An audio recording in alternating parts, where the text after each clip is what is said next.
complazco en pedirle que pase a un excelente predicador. Yo sé que el Señor lo va a bendecir, la congregación es aún pequeña y al final voy a pasar a decir algo relacionado con ello. Le voy a pedir a Cristian que por favor pase. Cristian, el Señor te bendiga y muchas gracias por estar con nosotros. Vamos a darle un aplauso. Gracias. Buenas tardes. Creo que estuve aquí en marzo. ¿Sí, verdad? En marzo. En aquella ocasión prediqué 1 hora 20 minutos. Y recuerdo que terminé y no puse el cronómetro y volteé con Jaime, le dije, oye, ¿cuánto me queda? Tú síguele. Y yo le seguí, ¿verdad? Entonces ayer me pregunta un hermano, ¿pastor va a predicar mañana? Sí. ¿Qué va a predicar? Ya le dije el Salmo. Dije, mira, si hace unos meses prediqué el Salmo 100 de 5 versículos y me tardé 1 hora 20, ahora voy a predicar un Salmo de 13 versículos. ¿Cuánto crees que me voy a tardar?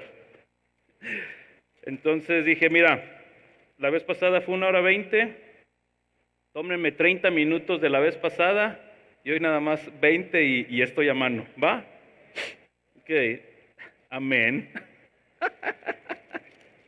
Abran sus Biblias en el Salmo 96, por favor. Nos ponemos de pie, por favor.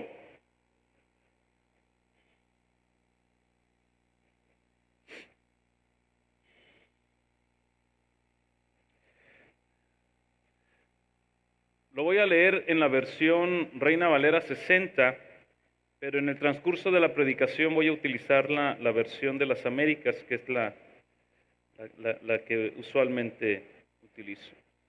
Leemos y después oramos. Cantad a Jehová un cántico nuevo, cantad a Jehová toda la tierra, cantad a Jehová, bendecid su nombre, anunciad de día en día su salvación, proclamad entre las naciones su gloria, en los pueblos, en todos los pueblos sus maravillas, porque grande es Jehová y digno de suprema alabanza.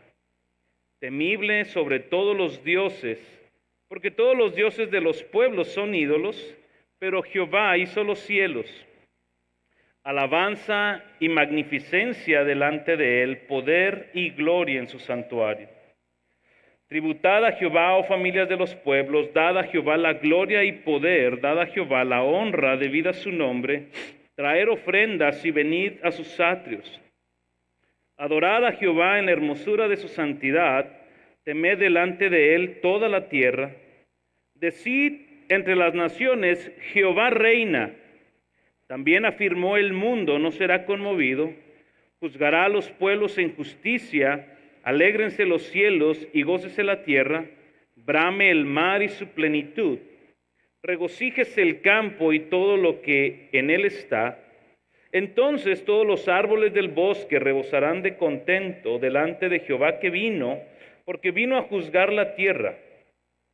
Juzgará al mundo con justicia y a los pueblos con su verdad. Señor, te damos muchas gracias en esta tarde, gracias por tu misericordia. Gracias, Padre, por concedernos entonar estos cánticos donde hemos recordado, Señor, la grandeza de tu amor, la grandeza de tu misericordia. Gracias, Cristo, por perdonar nuestros pecados, por limpiarnos y adoptarnos como tus hijos y el día de hoy concedernos la oportunidad de estar aquí. Ponemos nuestras vidas delante de ti, Señor. Te rogamos que tu Espíritu Santo traiga iluminación de tu palabra, y que nos conceda, Señor, el día de hoy tener un encuentro con Jesús. Señor, permítenos encontrarnos con Jesús en el texto, permítenos encontrarnos con Jesús en nuestras vidas personales el día de hoy. Señor, y que mientras exploramos tu palabra, Señor, tu nombre sea exaltado, nuestras vidas sean humilladas y nuestros corazones, Señor, sean llenados con tu Espíritu Santo y nos concedas de la gracia que necesitamos para aquello que tú nos vayas a demandar el día de hoy.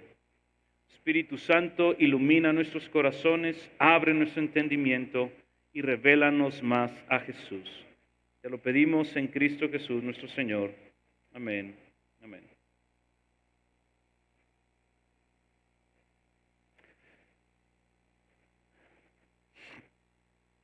Si algo debemos entender como pueblo de Dios, es que hemos sido llamados a adorar al Rey. Y desde el inicio, desde Génesis, nosotros podemos ver cómo Dios puso eso intrínseco en el hombre, un deseo de adorarlo. Así nos hizo el Señor, una tendencia de adorar a Él, de exaltarlo a Él. Pero como sabemos, el pecado viene y distorsiona todo, incluyendo nuestra adoración, incluyendo la manera en cómo nosotros queremos adorar a Dios, a la manera como nosotros pensamos que debemos adorar a Dios y la manera en cómo queremos adorar a Dios. El pecado viene, distorsiona eso y es donde creo yo que en el transcurso de la vida del pueblo de Israel y continuando en nuestras vidas es que podemos caer en idolatría adorando a algo o a alguien que no es Dios por el simple hecho de querer hacerlo a nuestra manera y no a la manera de Dios. Hemos titulado al sermón del día de hoy, El Dios que adoramos. ¿Y cuál es la idea principal que yo quiero compartirles? A lo mejor la resumí muy, está demasiado resumida, pero creo que en el transcurso en que vayamos explorando el texto, vamos a ir entendiendo el porqué.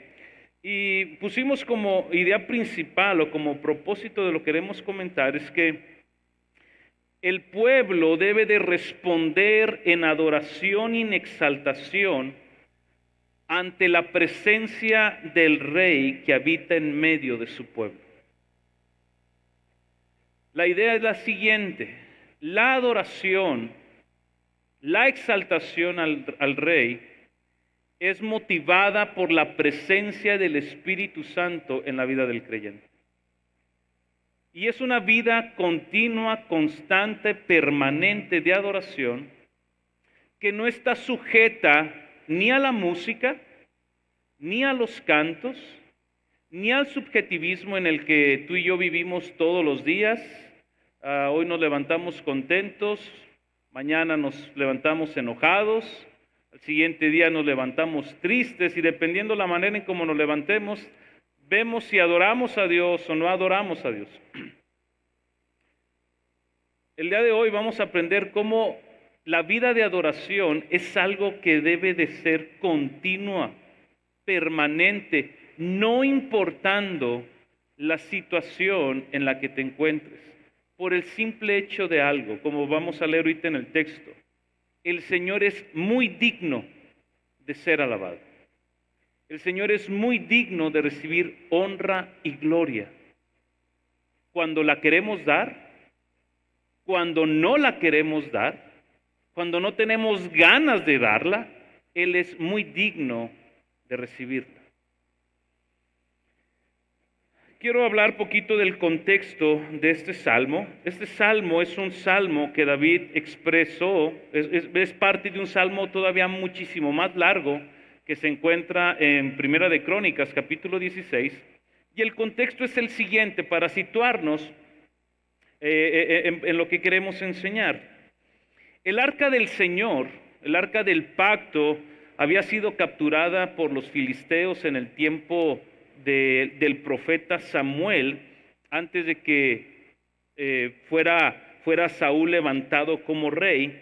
Y cuando fue capturada, dice Crónicas, o toda la narración, que después el arca fue devuelta por los filisteos y estuvo en una ciudad, porque la mano del Señor se había levantado contra los filisteos, todo les iba mal. Ellos deciden regresar el arca del pacto y la mandan y llega a una ciudad que se llama Kiriat Jearim, y nos dice el texto que el arca del pacto estuvo ahí durante 20 años. 20 años en la cual la casa de Israel no consultaba al Señor, es lo que dice el texto en Primera de Crónicas.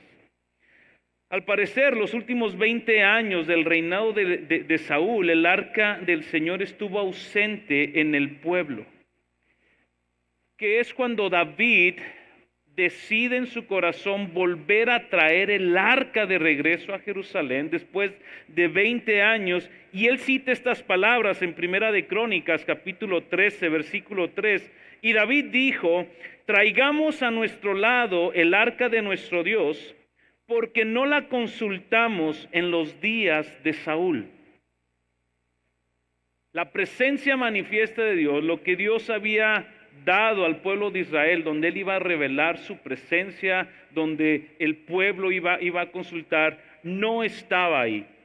Así que David, siendo ya confirmado por Dios para ser rey, quiere traer de regreso el arca. Y en el primer intento nosotros encontramos a dos personas, a Usa y a Ahío, trayendo el arca de regreso en un carro. Todos conocemos a lo mejor la historia, ¿verdad? Pusieron el arca en un carro llevada por bueyes. Estos hombres la llevaban, pero dice que en el camino, la carroza donde iba, se iba a parecer a voltear. Y Usa mete la mano para detener el arca para que no se cayera. Y en ese momento dice la escritura que Usa murió.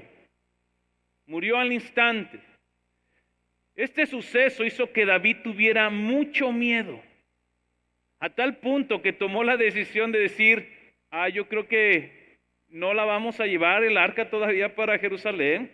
Y la mandaron 3 meses más a la casa de Obed-Edom. Ya llevaban 20 años sin la presencia del arca. 3 meses más en otro lugar.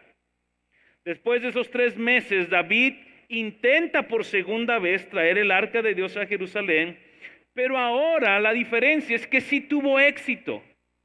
¿Qué fue lo que pasó? ¿Cuál fue la diferencia? Que en la primera ocasión David no consideró cómo es que Dios había demandado que se le tratara.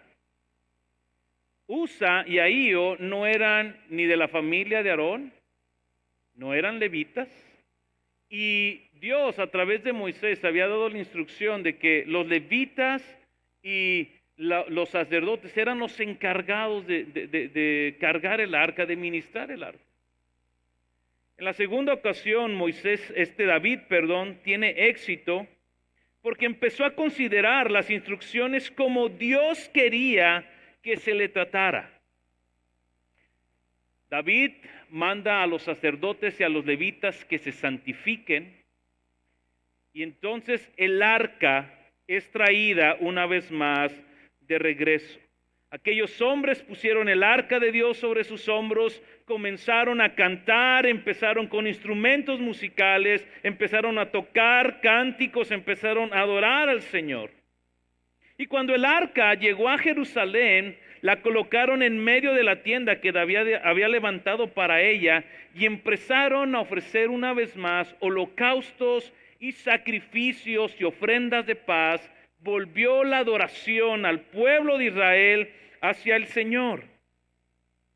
En medio de esa celebración, en medio de ese espectáculo glorioso de tener una vez más la presencia de Dios en Jerusalén, es que David escribe este salmo de acción de gracias, un salmo de celebración, un salmo de alabanza que puso en las manos de Asaf para que estuvieran adorando al Señor. La presencia de Dios estaba de regreso en Jerusalén. Dios iba a ser consultado una vez más. La adoración, el reconocimiento, la exaltación de la grandeza de Dios sería una vez más parte de la vida del pueblo de Israel. Aquello para lo cual habían sido sacados del pueblo de Egipto, cuando el Señor les dijo a Moisés: ve, sácalos de Egipto y los vas a traer a este monte, y aquí van a adorarme, aquí me van a servir, van a dejar de ser esclavos de Egipto para ser esclavos míos, para adorarme, porque yo voy a ser su Dios. Con tristeza podemos decir que en nuestros tiempos, o en los tiempos que nos ha tocado vivir, tanto la adoración, la exaltación y el reconocimiento de la grandeza de Dios en medio nuestro y en medio de nuestros cánticos y en medio de nuestro diario vivir, ha sido reemplazada por una grandeza superficial y vana de los hombres. El día de hoy encontramos lugares donde el tiempo de adoración, y ahorita voy a hablar un poquito más porque no quiero que caigamos en la idea de que cuando hablamos de adoración es el tiempo de música nada más. Eso no es adoración, eso es una parte de la adoración. Adoración es un estilo de vida. Adoración es en la mañana adoro, cuando cocino adoro, cuando manejo adoro, cuando estoy en el trabajo soy un adorador. Pero yo recuerdo desde la década de los 80 con un artista famoso cristiano que la mayoría conocemos, se nos enseñó que la adoración era la música. La alabanza, la música rápida y la adoración, la música lenta. Pero nunca empezamos a explorar que realmente la adoración va más allá.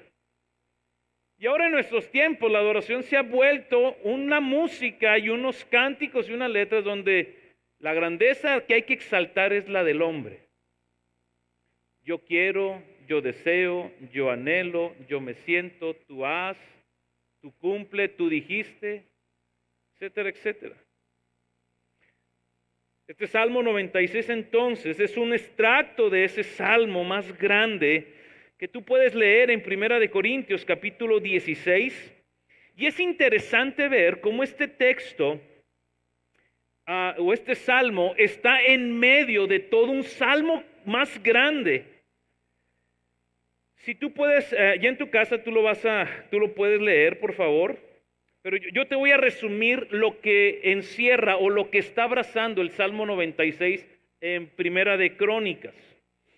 En los primeros versículos del Salmo que escribe David, cuando llega el arca a Jerusalén, él apela al pueblo a que comience a recordar las maravillas, los milagros y los juicios que Dios había hecho con ellos. En la segunda parte empieza David a animar al pueblo de Israel a que vea la fidelidad de Dios en el cumplimiento de su pacto dado a Abraham y confirmado con Jacob. En la tercera parte les empieza a recordar, vean cómo el Señor nos ha cuidado, el Señor nos ha protegido en medio de nuestros enemigos. Después de esas tres partes, mete el Salmo 96 donde dice, canten al Señor, atribúyanle al Señor gloria, exáltenle a Él porque viene un rey. Y termina con un reconocimiento de la bondad y la misericordia de Dios. Cuando yo exploré este salmo, todo apunta hacia Él. Todo apunta hacia Él. ¿Hacia quién es Él? ¿Hacia quién es nuestro Dios? Y para su estudio he dividido el salmo en 4 puntos que ya se paró, ya no supe cuánto tengo. Ok, ya le puse una vez más.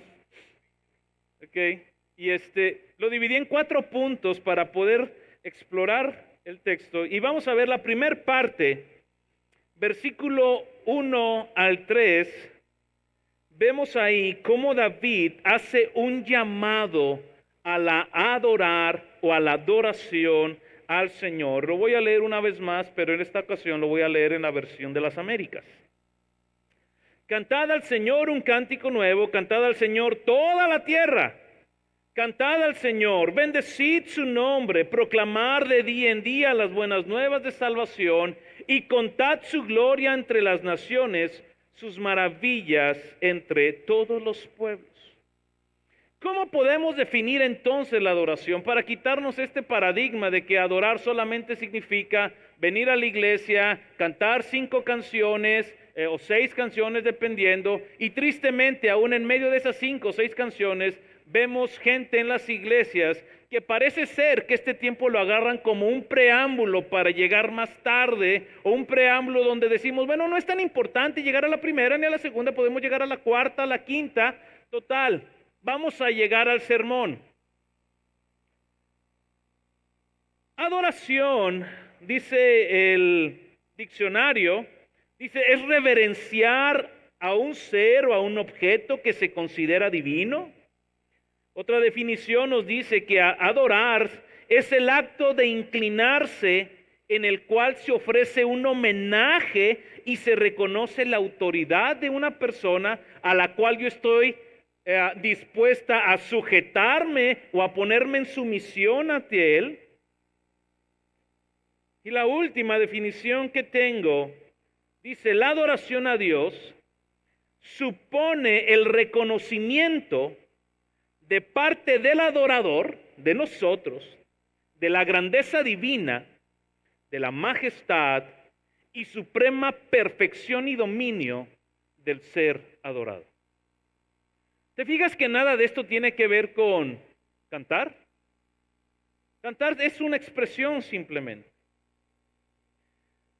Pero vemos aquí cómo el salmista en 6 ocasiones nos llama, canten al Señor, bendigan al Señor, proclamen al Señor, cuenten acerca de sus maravillas. Y yo quiero darte, o que veamos en este texto, cómo es que tú y yo podemos expresar nuestra adoración al Señor. La primera tiene que ver exactamente con los cánticos, con cuando tú y yo estamos reunidos con la congregación, con todos los santos, en todas las iglesias que se reúnen a adorar al Señor, cantando un cántico al Señor. El texto nos dice en el verso 1, cantad al Señor un cántico nuevo.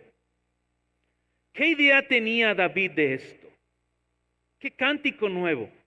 Algo que a mí me llama la atención es que dentro de estos primeros 3 versículos, en 3 ocasiones, David hace un llamado a todas las naciones. Alguien podría decir, oye David, ¿por qué no escribiste el Salmo solamente para nosotros? ¿Quién más conoce a este Dios? Nosotros somos su pueblo, nosotros somos llamados a adorarle nada más.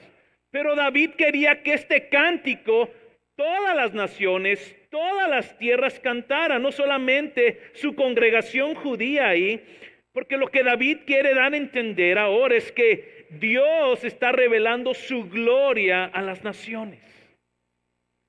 Dios está manifestando su presencia a todos los pueblos, a todas las naciones, y David quiere que ellos sepan. David no quería nada más que la nación entonara esa canción, él quería que todos los pueblos cantaran. Y mira algo que llama la atención, a nosotros que ya tenemos la revelación completa, vayan conmigo a Apocalipsis capítulo 5, versículo 9, nosotros encontramos un cántico que están haciendo en el cielo y dice, y cantaban un cántico nuevo diciendo, digno, ¿quién es él? Digno es de tomar el libro y de abrir sus sellos, porque tú fuiste inmolado y con tu sangre compraste para Dios a gente de toda tribu, de toda lengua y de toda nación. Era un cántico de proclamación de lo que Dios estaba haciendo en medio de su pueblo. Cuando tú y yo cantamos, mi hermano, es una manera de adorar.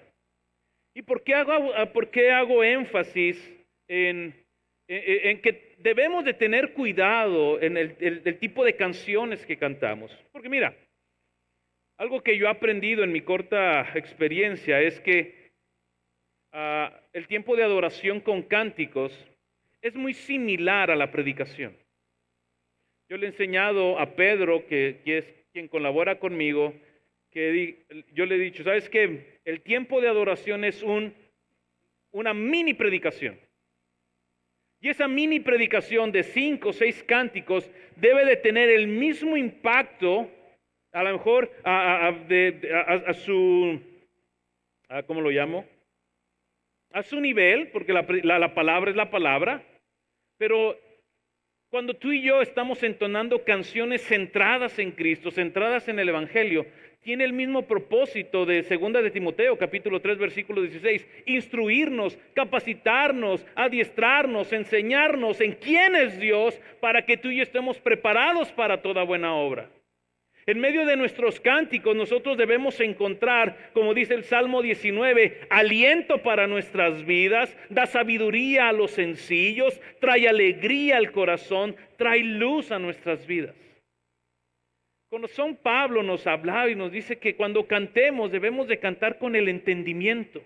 ¿Qué es lo que estamos cantando? Porque esa adoración viene a informarnos dos cosas: quién es Dios y quiénes somos tú y yo. Y cuando tú y yo cantamos cánticos centrados en nosotros, salimos de las iglesias como Magneto en las películas, ¿verdad? Que flotando, sintiéndonos que somos la última Coca-Cola del desierto. Cuando el propósito tiene que ser que tú y yo salimos asombrados de quién es nuestro Dios. ¿Qué más encontramos en este texto? No solamente... bueno, aquí tengo que hacer un comentario. ¿Qué deben de contener nuestra adoración? No debemos encasillarnos o no debemos encasillar la palabra adoración exclusivamente a la acción de cantar, sino a todo nuestro estilo de vida, todo lo que somos. Porque debemos recordar que al ser redimidos y salvados por la gracia de Dios, se nos hizo hijos de Dios para toda la vida, en todo momento y en cada esfera de nuestra vida. Cuando el apóstol Pedro escribe en su primera carta, dice: sed santos como yo soy santos, dice, en toda vuestra manera de vivir. Por eso decimos que la adoración no es cantar solamente, es toda nuestra vida. Cuando tú vas al trabajo, tú vas adorando al Señor. Primera de Corintios, Pablo nos dice que todo lo que hagamos, lo hagamos para la gloria de Dios. ¿Qué quiere decir eso? Que cada cosa que hagamos, la hagamos de tal manera que Dios se vea más grande con nuestras acciones. Y ahí tú y yo estamos adorando. Pero no solamente adoramos con nuestros cánticos, dice el texto, sino en el versículo 2 encontramos y nos dice: bendigan su nombre, hablen palabras de excelencia acerca de quién es Dios. Eso es lo que significa. Hay otro salmo, ahorita no recuerdo el número, pero si lo encuentro se los digo, donde el salmista nos anima y nos dice: bendecid al Señor aquellos que sirven en el templo, bendecid al Señor. El Salmo 134, bendecid al Señor todos los siervos y los que sirven por la noche, alzad vuestras manos al santuario y bendecid al Señor. Y una vez me puse: Señor, ¿qué es bendecirte? O sea, porque aquí el que pide ser bendecido soy yo, Señor. Yo te pido: Señor, bendíceme. ¿Cómo es que yo te voy a bendecir, Señor? Lo que el salmista nos está dando a entender es: bendice al Señor. Es cuando tú y yo expresamos palabras de satisfacción en Él, palabras de agradecimiento, porque a través de eso somos ingratos, palabras de felicidad, no solo o exclusivamente por las bendiciones que Dios nos da, porque si en algo somos agradecidos es cuando ese beneficio, ¿verdad?, resulta, o esa bendición resulta en un beneficio para nosotros. Pero cuando pasamos por pruebas, por situaciones difíciles, ¿quién se pone a decir: Señor, te alabo y te adoro, Dios, por este problemón no en el que estoy viviendo? Gloria a tu nombre. Nadie. Señor, pasa de mí esto. Cuando bendecimos el nombre del Señor, ve lo que dice el texto. El texto dice: bendice su nombre. No dice: bendícelo cuando te bendiga, bendícelo cuando te vaya bien, bendícelo cuando te cumpla alguna petición que quieras. Dice: bendice su nombre. Expresa tu agradecimiento, expresa tus bendiciones, expresa tu satisfacción por quién es Él. Acompáñenme a Éxodo capítulo 15, por favor. Después de que Moisés, el Señor los había librado de la mano de los egipcios, Moisés también escribió un salmo, escribió un cántico. Y lo que yo quiero es que tú y yo veamos es cómo Moisés nos modela la manera en cómo tú y yo podemos expresar satisfacción, felicidad, alegría, gratitud por quién es Dios, hablando palabras de exaltación a Él. No voy a leer todo el texto, pero quiero que me vaya siguiendo, versículo 2 y 3. Y pon atención cómo Moisés se refiere al Señor. Mi fortaleza y mi canción es el Señor, y ha sido para mi salvación. Este es mi Dios, le glorificaré, el Dios de mi Padre, y le ensalzaré. El Señor es fuerte guerrero, el Señor es su nombre. Verso 6. Tu diestra, oh Señor, es majestuosa. Tu poder, tu diestra, oh Señor, destroza a mi enemigo. Verso 11.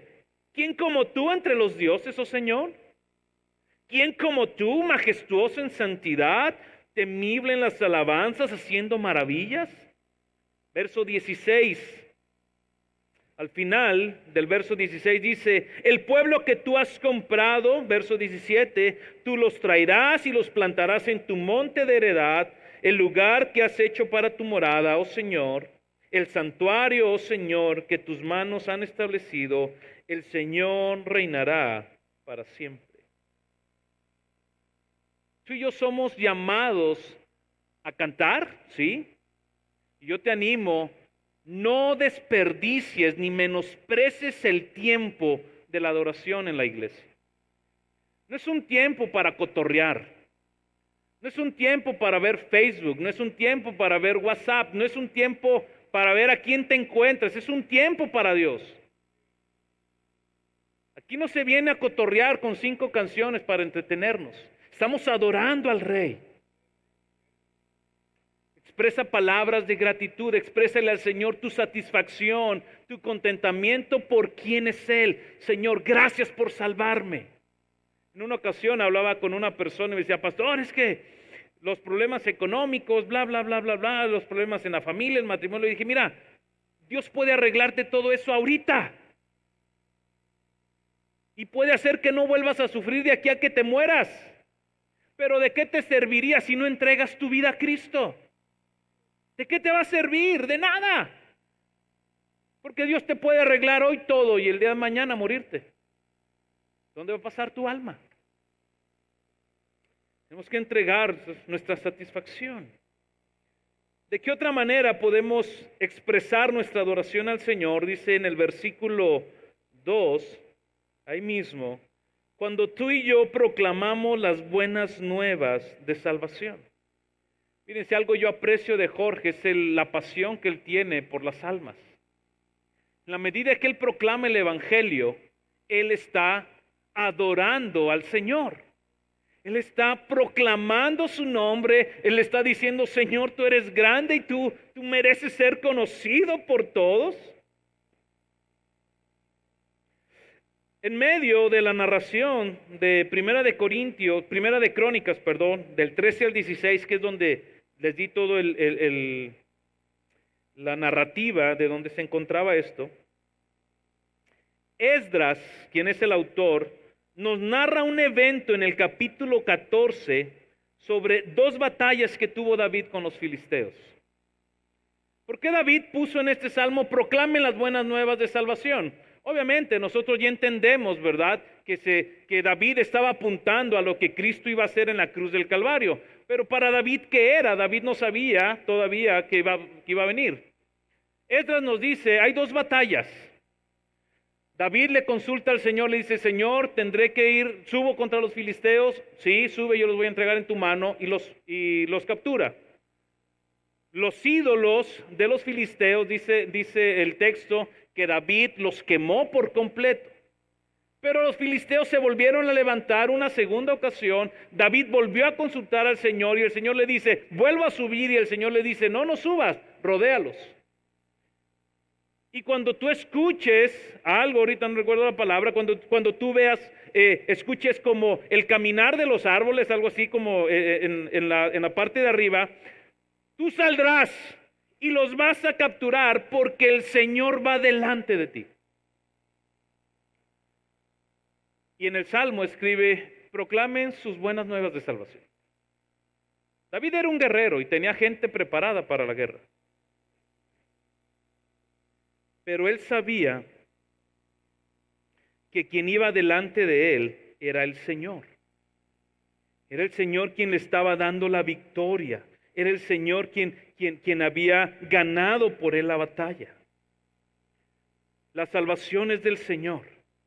La obra es de Dios. El cuidado y la protección del pueblo que Israel gozaba en medio de las batallas siempre fue la mano de Dios sobre ellos. Y David quería que ellos recordaran eso. David quería que ellos recordaran que cada batalla había sido ganada por el Señor. No era por ellos. No era por ser muy truchas con la espada, el arco. Era porque el Señor les había dado la victoria. Vean cómo lo escribe el salmista en el Salmo 68. Mismo David dice así, bendito sea el Señor que cada día lleva nuestra carga, el Dios que es nuestra salvación. Dios es para nosotros un Dios de salvación y a Dios el Señor pertenece el librar de la muerte. ¿Qué estamos proclamando hoy en día? ¿Proclamamos las nuevas de salvación que hay en Dios o proclamamos las filosofías humanas para una mejor vida? ¿Qué estamos proclamando? ¿Qué estamos anunciándole al mundo? Tú y yo hemos sido llamados, hermano, a proclamar las buenas nuevas del Evangelio de Jesucristo. No solamente en nuestros cantos, no solamente en la predicación, no solamente con los niños ahorita en los ministerios, en los grupos de casa. Somos llamados a proclamar el Evangelio en el trabajo, al acostarte, al levantarte, en cada una de las esferas de tu vida. Es un llamado urgente a proclamar el Evangelio, a mostrar tu adoración al Señor. Algo que a mí me encanta ver en el apóstol Pablo es la comprensión que él tenía de dos cosas. Por un lado del Evangelio y por el otro lado de las almas perdidas. En Romanos capítulo 1, versículos 16, él dice lo siguiente, porque no me avergüenzo del Evangelio, pues es poder de Dios para salvación de todo el que cree, del judío primeramente y también del griego. Creo que uno o dos versos atrás dice, deudor soy, dependiendo la versión, o tengo obligación, dice la de las Américas, la 60 dice, soy deudor. ¿A quién? ¿A quién le debes, Pablo? Tenía Pablo el Evangelio. Y el Evangelio es poder de Dios para salvación. Tú y yo, mi hermano, tenemos que estar centrados en la proclamación del Evangelio. Nos debe de ser algo necesario y apremiante que el Evangelio se vuelva una centralidad de nuestras vidas. Una centralidad de nuestras canciones, una centralidad de nuestras pláticas de sobremesa. Creo que escuché ahorita en la conferencia a la que estuvimos, no sé si lo dijo Miguel o alguien más lo dijo, que decía que años atrás, cuando se terminaba el sermón, entre los miembros de la iglesia se decían unos a otros, ¿cómo te confrontó el Señor? ¿Qué te habló a tu vida? Decían, hoy en nuestros tiempos decimos, hoy estuvo buena la música. Pues escuchaba 2, 3, ¿verdad? Hoy el aire estaba bien frío o estaba haciendo mucho calor. Ya no hay una afectación. Porque nos hemos puesto a nosotros en el centro. necesario, mi hermano, que el mundo conozca las buenas nuevas del Evangelio. Es necesario que el mundo escuche acerca de la vida de Jesús y cómo éste fue obediente y ganó los méritos que tú y yo necesitamos para ser presentados delante del Padre. Es necesario que el mundo escuche de la muerte sustitutiva, expiatoria, penal que hizo Cristo en la cruz del Calvario para perdonar nuestros pecados. Es necesario que la gente escuche la resurrección de Cristo como el amén del Padre en el cumplimiento de sus palabras, de sus promesas. No solamente es proclamar el Evangelio de que Dios tiene un plan maravilloso para tu vida y quiere hacerte feliz. Necesitan escuchar el Evangelio completo. Porque sin Evangelio no hay salvación. Cuando tú proclamas el Evangelio, tú estás adorando al Señor. Segundo punto. Este es el llamado a adorar por medio de los cánticos, de palabras de exaltación al Señor, por medio de la predicación de su palabra. Hay uno más que lo quiero ver muy rápido, es anunciar, por medio de anunciar las bellezas de Dios. En el verso 3 dice, cuenten de su gloria, cuenten de sus maravillas, de Él.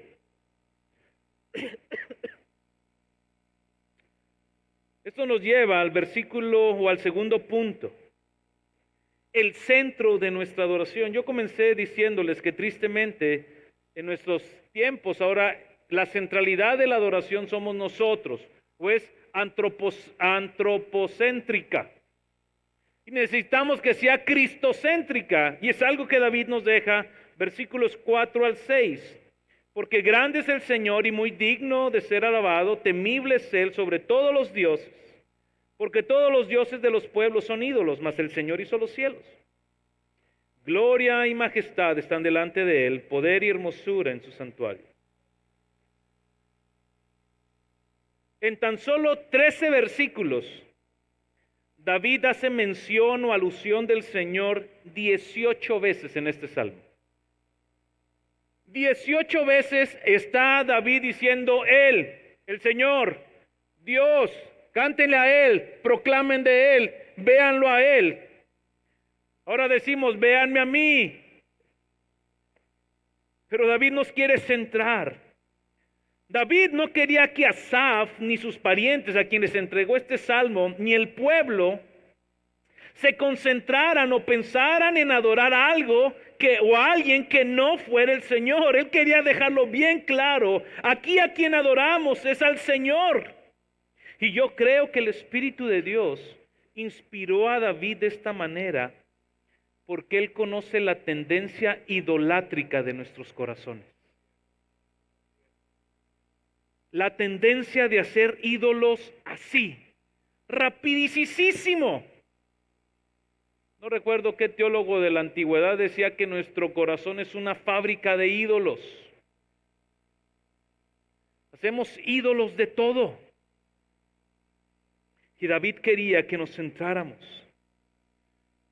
Con mucha sabiduría el Espíritu de Dios en el Salmo 115, versículo 1 dice, no a nosotros, Señor, no a nosotros, sino a tu nombre da gloria.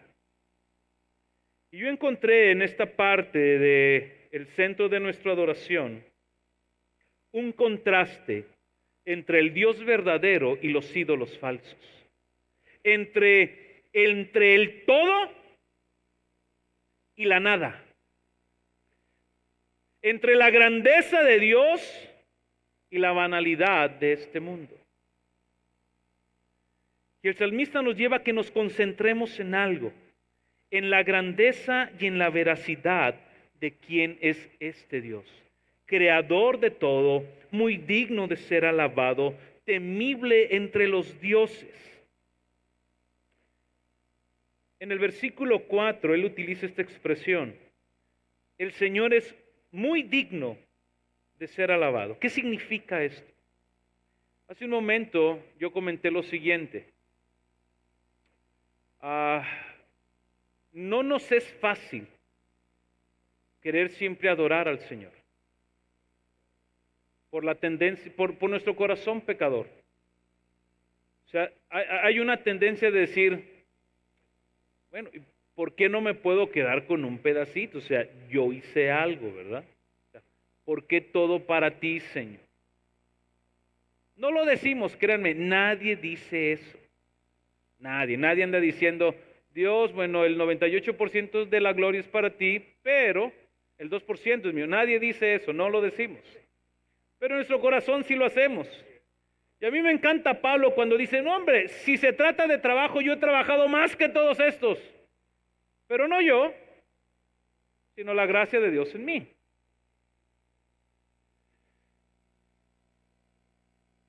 Ser muy digno de alabanza quiere decir que Él merece el reconocimiento a pesar de nuestro estado de ánimo, a pesar de nuestra manera de querer ver las cosas, que Él es merecedor de nuestra adoración cuando se la quieres dar, cuando no se la quieres dar, cuando te la quieres robar. Él sigue siendo merecedor de toda la gloria. Y no solamente merecedor, sino es el único merecedor de toda la gloria. Toda la creación le rinde adoración, los ángeles le rinden adoración, entre la misma Trinidad se honran el uno al otro. ¿Acaso tú y yo estamos exentos de adorar al Señor? ¿O quiénes somos tú y yo para no rendirle adoración? Y digo quiénes somos tú y yo porque apelamos a los que estamos aquí, que hemos sido redimidos por el Salvador.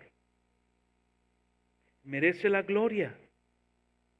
Pero solo el Espíritu de Dios, mi hermano, nos puede llevar a esta condición de reconocimiento de quién es Dios. Solamente es el Espíritu de Dios quien puede traernos esta convicción profunda de quién es Él para adorarle de esta manera.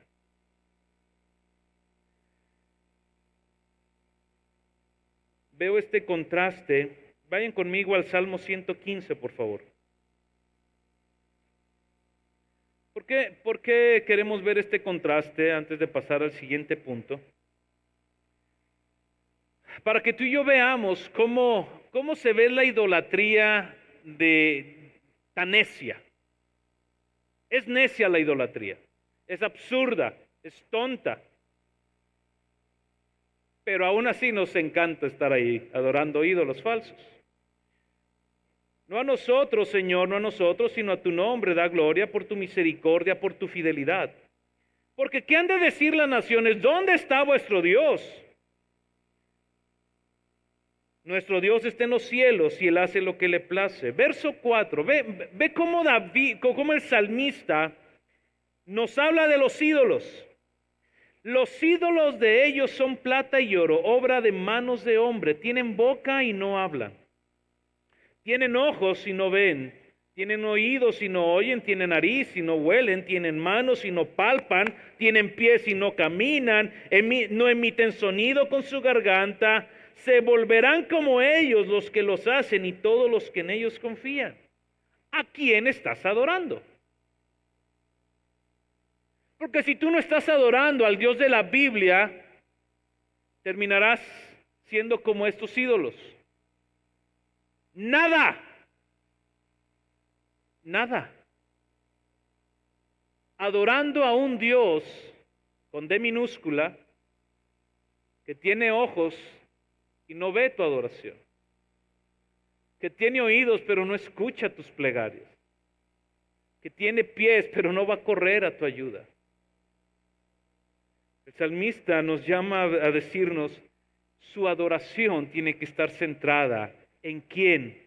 En aquel que hizo los cielos y la tierra, que hay majestad delante de Él, que hay poder y hermosura, que es un Dios vivo, un Dios verdadero.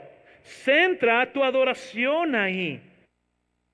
Gloríate en tu Salvador, gloríate en tu Señor. En el mismo contexto histórico de este salmo, David expresó estas palabras en el capítulo 16 de Primera de Crónicas. Cantadle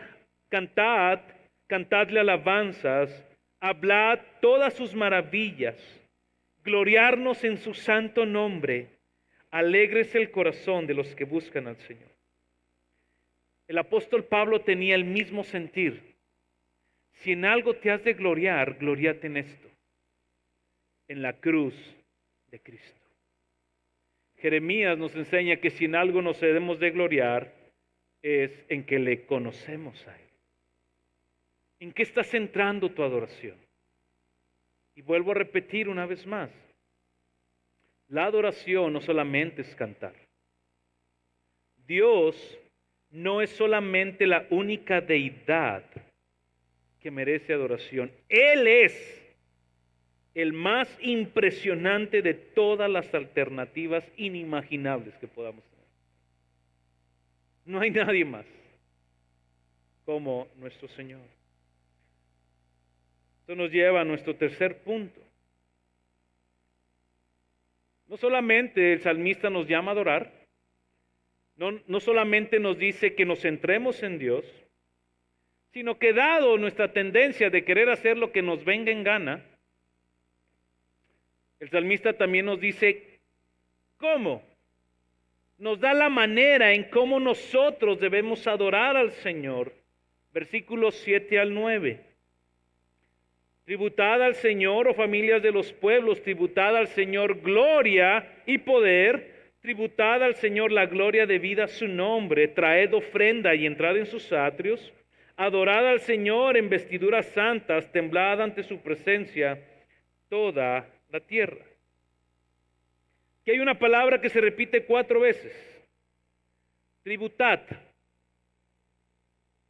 Esta palabra denota la idea de venir y poner delante de alguien algo. Yo vengo y alguien me trajo esta agua y la puso delante de mí, ya es mía, ya la tengo. David dice, vengan delante del Señor y traigan algo. No vengan con las manos vacías. Traigan algo. Pero no es un llamado solamente a Israel. Ven el verso 7. ¿A quiénes llamó? A todas las familias de los pueblos. Los inconversos no pueden traer nada a Dios, pues su mente y corazón aún está velado por el pecado. Un inconverso no puede venir a traer algo al Señor, porque dice Corintios que el velo sigue puesto en él, la luz del Evangelio no le ha resplandecido, no puede. Primera, segunda Timoteo, su voluntad está cautiva aún. Pero aquellos que han sido redimidos, sí pueden, porque el Espíritu de Dios está en nosotros y con nosotros. Decía la frase, y recordemos que el pecado todo lo distorsiona, incluyendo nuestra adoración. ¿Cómo debemos adorar? ¿Cuál es la manera correcta de acuerdo a este salmo? Lo primero que yo encontré es que tú y yo tenemos que aprender a reconocer la belleza y el poder del Señor. Pero no solamente, mi hermano, es un reconocimiento intelectual, donde tú y yo podemos citar ciertas doctrinas bíblicas, donde podemos hablar de los atributos de Dios, su omnisciencia, su omnipresencia, su aceidad, su eternidad, su soberanía, su amor, su bondad. No simplemente es poder tener una plática intelectual de a ver quién se sabe más atributos de Dios, quién defiende, quién sabe más teología, quién sabe más doctrinas bíblicas. Eso es importante, definitivamente. Pregunten a Armando, un año y feria estudiando. ¿Es importante? Sí, sí es importante. Pero esos atributos, si no traen una afectación a nuestras emociones, a nuestros afectos y a nuestra voluntad dirigidas hacia el Señor, tú y yo nos convertiremos en cristianos cabezones, llenos de mucho conocimiento. Decía un amigo de Aguascalientes cristianos teóricos, ateos prácticos. Cristianos teóricos, ateos prácticos. Reconoce el poder de Dios y permite que tu mente sea transformada, sea informada de quién es Dios, de quién eres tú, de lo que Dios ha hecho y cómo es que quiere Dios que tú y yo respondamos a su verdad. Permite que ese conocimiento afecte traiga una transformación en tus afectos. ¿Qué quieres decir con esto, Cristian? Deja de amar al mundo y ama más a Cristo. Miren, ¿cuántos de aquí creen en la omnipresencia de Dios? Todos, ¿verdad? Si realmente creyéramos, mi hermano, no pecaríamos. No pecaríamos. Estaríamos, el Señor aquí está. Aquí está el Señor, ¿cómo voy a hacer esto? ¿Algún pasaje de la omnipresencia de Dios? El Salmo tal, Juan tal, pa. ¿Ya ven? Teólogos intelectuales, ateos prácticos. ¿Cuántos creen en la omnisciencia de Dios? Todos. Entonces, ¿por qué decimos, Señor, ¿por qué hiciste esto? Y el domingo aquí es soberano, mi redentor. ¿Se fijan? Necesitamos que lo que conocemos afecte lo que somos. Una afectación total que trae una afectación también en nuestra voluntad. ¿Cómo más podemos adorar? No solamente reconociendo su belleza, sino entregando nuestras vidas total, no con parcialidades, totalmente. Les quiero citar una frase de uno de mis maestros del Instituto Bíblico. Los cristianos de nuestros días no están totalmente comprometidos con la verdad que dicen creer. Y muchos de ellos todavía viven en un sincretismo malsano que les induce falsamente a pensar que pueden creer en el Señor Jesucristo, en el Señor Jesucristo, y mantener sus viejas creencias y supersticiones intactas. Creyentes que no están comprometidos con la verdad total de la palabra. Creyentes que no se dedican toda su vida a estudiar la palabra y aplicarla en la conformación práctica de una cosmovisión cristiana, de tal manera que los lleve a vivir vidas distintas en medio de la mediocridad de la sociedad que le ha tocado vivir, no debería de llamarse cristiano.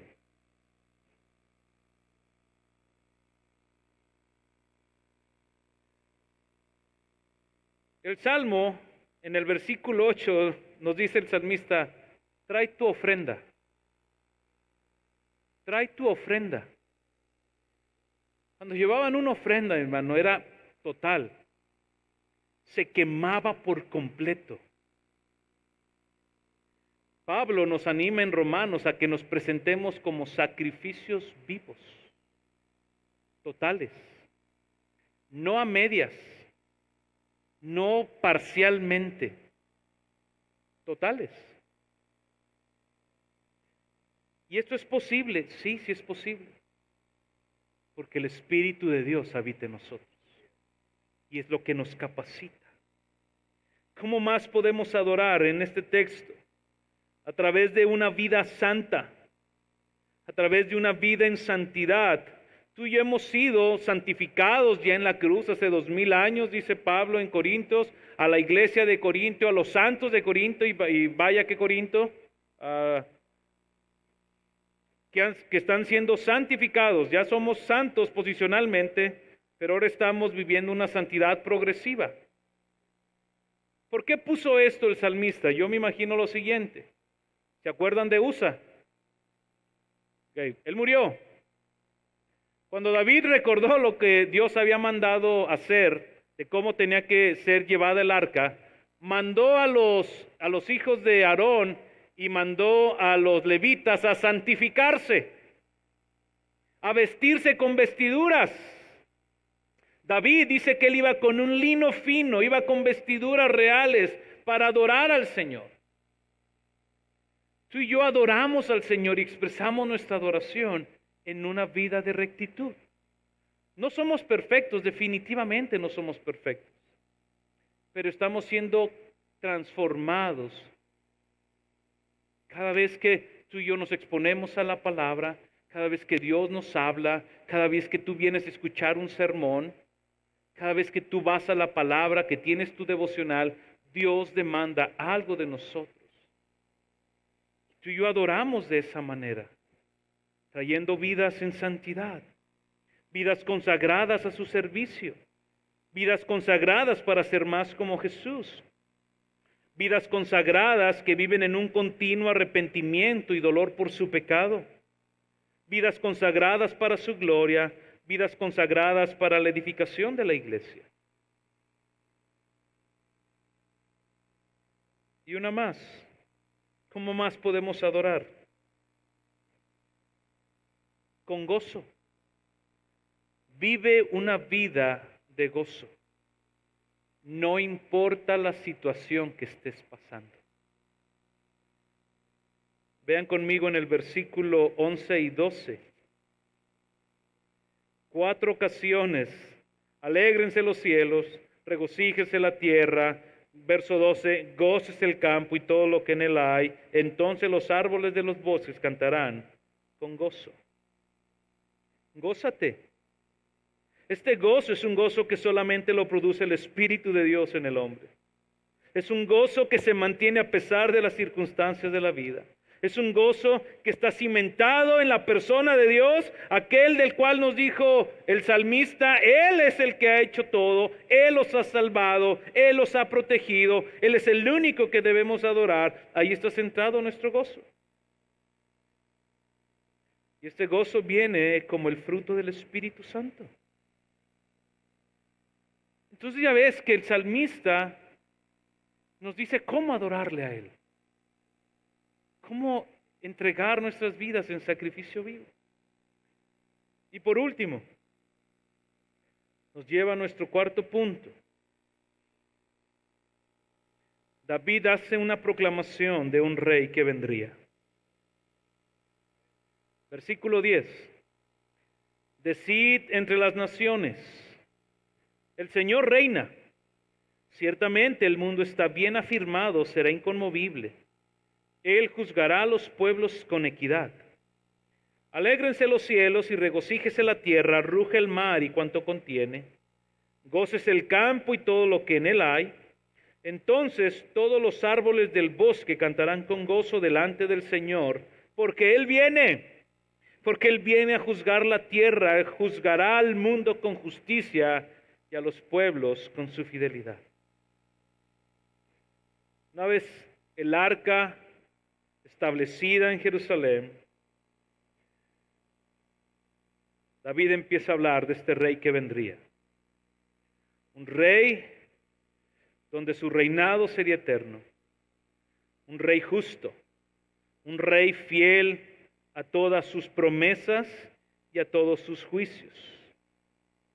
Un rey que su juicio es justo, pues a cada uno de ellos les dará lo que merece.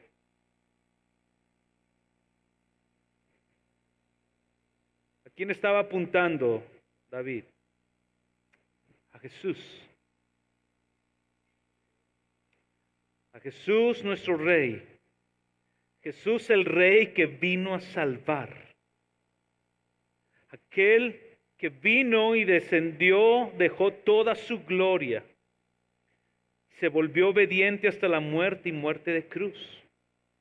Aquel Rey que murió para reconciliarnos con Dios, para pagar por nuestros pecados. Aquel Rey que resucitó para darnos esperanza. Aquel Rey que volverá por los suyos a juzgar a los vivos y a los muertos. Es a ese Rey a quien tú y yo el día de hoy adoramos. Él es el Dios de nuestra adoración. Él es el Dios en quien debe de descansar, a quien debe de ser dirigida toda nuestra adoración, toda tu vida. ¿A quién estás adorando? Esa es una pregunta. ¿A quién estás adorando? La segunda es, si estás adorando a Dios, ¿lo estás adorando como Él quiere que le adores o como tú quieres adorarle? 3. ¿Estás viviendo esperando al Rey que viene? ¿O estás viviendo creyendo que Él no volverá? ¿Cómo estás adorando? ¿Cómo está tu vida de adoración? ¿Estás centrada en Dios? ¿O estás centrada en tus deseos? ¿Estás centrada en el carácter de Dios? ¿O estás más enfocado en ti? ¿Adoras más al Dios de tus dones y tus talentos y tus capacidades? ¿O adoras más tus dones, tus talentos y tus capacidades? Ese es el Dios que adoramos. ¿Es posible esta manera de vivir? Sí.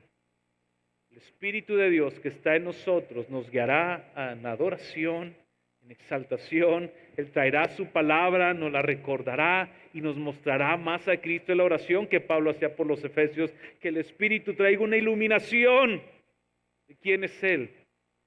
Porque en la medida en que nosotros seamos alumbrados por el Espíritu Santo,